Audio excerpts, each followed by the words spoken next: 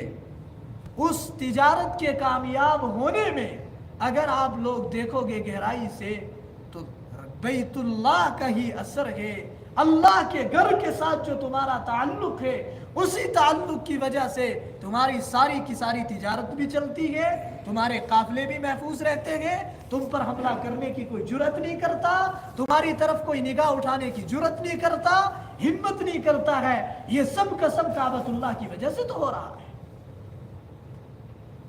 اور مکہ والے 2 سفر کیا کرتے تھے تجارت کے، چونکہ یمن گرم ہے، گرم ملک ہے، گرم علاقہ ہے، تو جب سردیوں کا سیزن ہوتا تھا، سردیوں کا موسم ہوتا تھا، تو یہ تجارت کا سفر یمن کی طرف کیا کرتے تھے۔ کہاں کی طرف کرتے تھے؟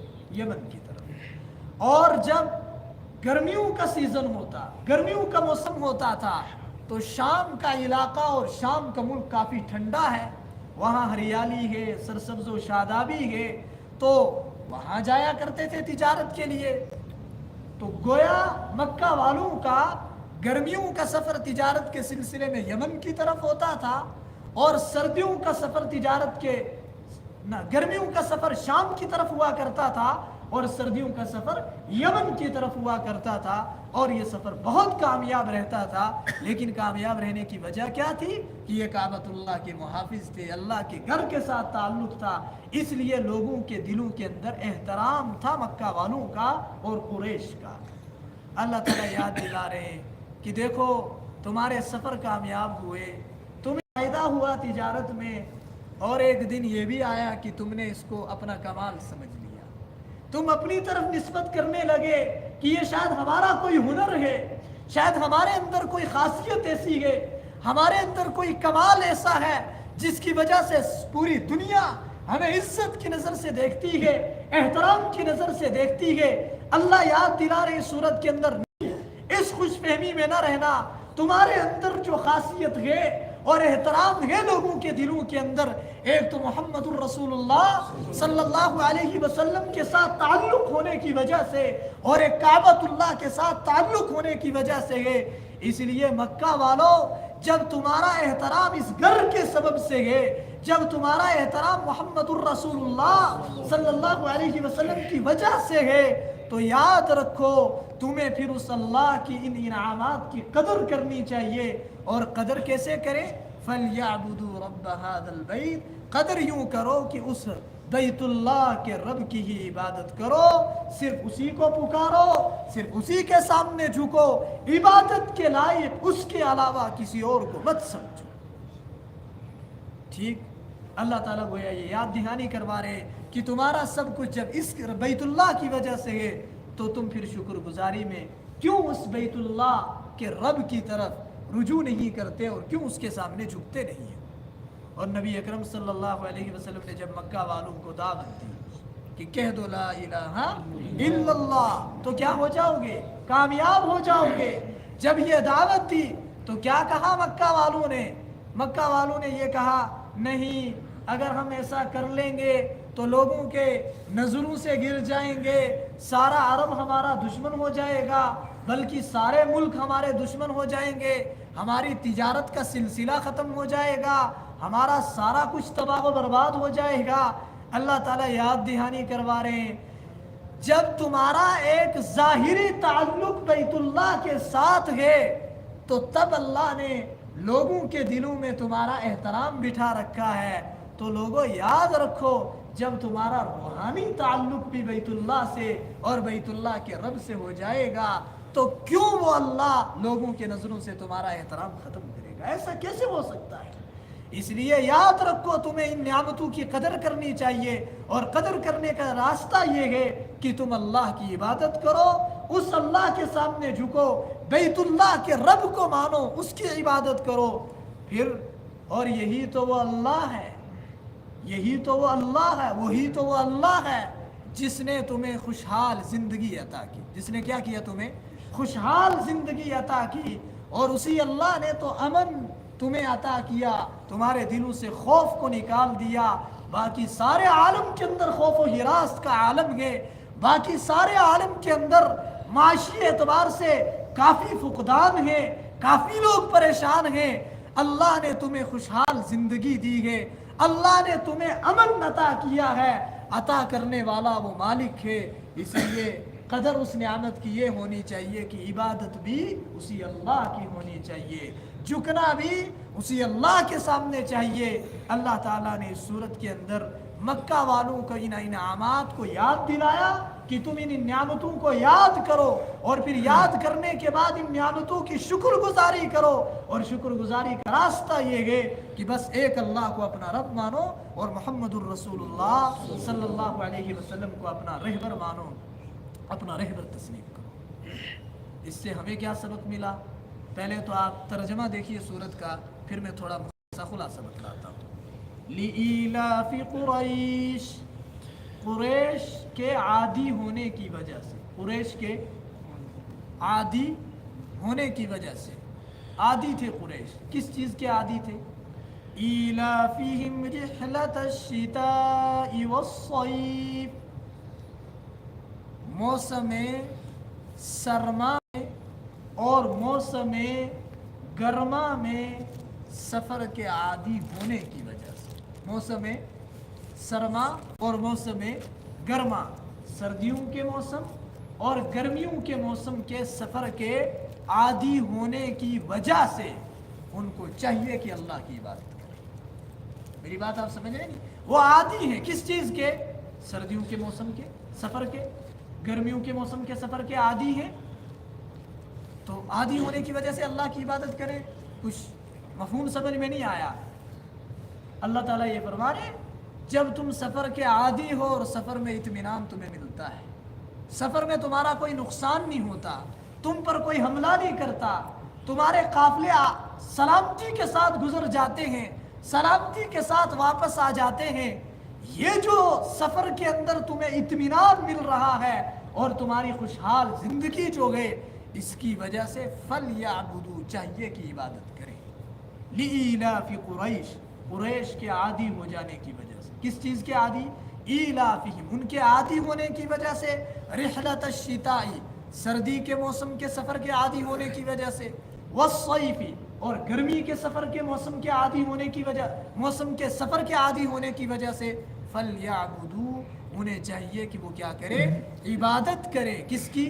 رب ھذا البیت، اس گھر کے رب کی عبادت کرے۔ اس گھر کے، اس گھر سے کون سا گھر مراد ہے؟ بیت اللہ مراد ہے، کعبۃ اللہ مراد ہے۔ یہ جو لإیلاف میں لام ہے نا شروع میں، یہ لام تعجب کے لیے بھی ہو سکتا ہے۔ کس کے لیے؟ عربی گرامر کے لحاظ سے، پھر مطلب یہ ہوگا تعجب ہے قریش پر، وہ دو سفروں کے عادی ہیں، ایک وہ سردیوں کا سفر کرتے ہیں، ایک وہ گرمیوں کا سفر کرتے ہیں، اور اتنے اطمینان سے کرتے ہیں، پھر بھی وہ بیت اللہ کے رب کی عبادت نہیں کرتے۔ قابل تعجب بات ہے۔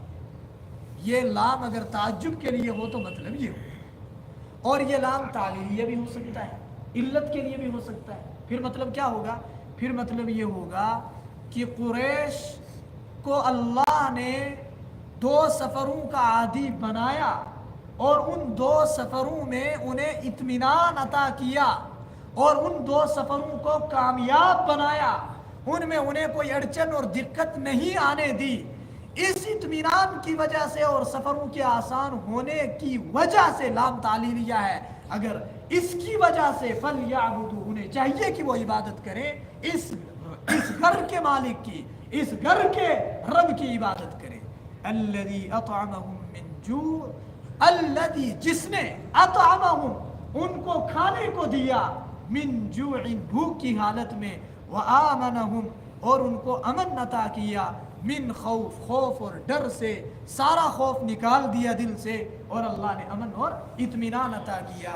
اللہ رب العزت نے گویا کہ قریش کو چند نعمتیں یاد دلائی کہ تم پر اللہ کے یہ انعامات ہیں، تو پھر بھی تمہارا احترام لوگوں کے دلوں کے اندر بیٹھا ہوا ہے، تم اللہ سے ایک روحانی رشتہ بھی مضبوط کرو نا، پھر تو تمہارا احترام اس سے بھی زیادہ اور لوگوں کے دلوں کے اندر آ جائے گا۔ ٹھیک، یہ اللہ نے یاد دلایا اور یاد دلا کر انہیں متوجہ کیا کہ تمہیں اللہ کی عبادت کرنی